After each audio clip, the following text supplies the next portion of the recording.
लिखा है यहाँ पे सवाल, मैं तबलीग भी करता हूँ, गाने भी सुनता हूँ। कुछ ना कहिएगा प्लीज़, कोई एक्सप्रेशन मत दीजिएगा। मैं तबलीग भी करता हूँ, गाने भी सुनता हूँ, मैं महफिल भी अटेंड करता हूँ, ऑर्गेनाइज भी करता हूँ, मैं म्यूज़िकल कॉन्सर्ट भी अटेंड करता हूँ और ऑर्गेनाइज करता हूँ। मैं समझता हूँ कि ये मेरा ईमान का लेवल कभी ऊपर कभी नीचे, लेकिन हकीकत बरअक्स है। लोग कहते हैं ये क्या कि कभी म्यूज़िक कभी महफिल की ऑर्गेनाइजेशन। मुख्तसर इस पर रोशनी डालिए और दुनिया और आखिरत की कामयाबी।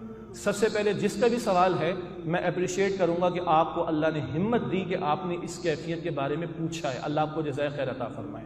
ओ भाई, हम सब ऐसे ही हैं। कोई परफेक्ट होने का दावा कर सकता है? नहीं कर सकता। मैं नहीं अपनी पास्ट हिस्ट्री आपको बताना चाह रहा, माजरत के साथ, ठीक है, लेकिन हम सब पे ये दौर गुजरा है ना, ठीक है।